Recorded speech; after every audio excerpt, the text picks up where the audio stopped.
पहला, मदद सबकी कीजिए लेकिन अकेले मैं शब्द का श्रेय खुद मत लीजिए, क्योंकि आप अकेले किसी काम को अंजाम तक नहीं पहुंचा सकते। आप देखेंगे आज दुनिया में जितने सक्सेसफुल पर्सन हैं, चाहे बिजनेसमैन हो, पॉलिटिशियन हो, एक्टर हो या नेटवर्क मार्केटर हो, हर किसी की अपनी एक टीम होती है और वह किसी एक काम को अपनी टीम के द्वारा ही अंजाम तक पहुंचा पाते हैं। और जब आप किसी काम को टीम के द्वारा आगे ले जाते हैं तो वह काम आपको आसान भी लगता है।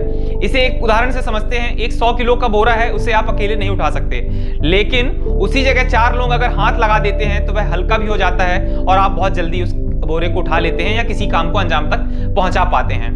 दूसरा, किसी समस्या का डर कर नहीं बल्कि डट कर सामना कीजिए। जब आप किसी समस्या का डट कर सामना करते हैं तो आपको सीख भी मिलती है और सफलता भी मिलती है।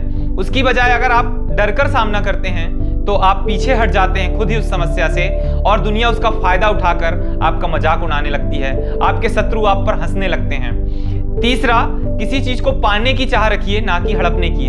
जब आप किसी चीज को पाने की चाह रखते हैं तो उसके लिए आप सारी कायनात लगा देते हैं और जब वह चीज आपको मिलती है तो उसका आनंद आप महसूस कर पाते हैं। उसी बजाय अगर आप किसी चीज को हड़पने की कोशिश करते हैं, छल कपट करके आप किसी चीज को हड़प तो लेंगे, लेकिन जैसा आप बोएंगे वैसा ही आप काट पाएंगे।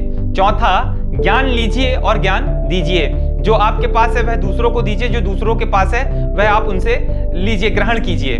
लेकिन ज्ञान का अभिमान मत कीजिए, क्योंकि आपको किसी ने ज्ञान देने योग्य बनाया है। आपने किसी से ज्ञान लिया होगा या आपने किसी से शिक्षा अर्जित की होगी, तभी आज आप ज्ञान दे पा रहे हैं। इसलिए उसके लिए आप कृतज्ञ रहिए कि आप देने योग्य हैं। पांचवा, किसी का काम बिगाड़ने की बजाय बनाने की कोशिश कीजिए।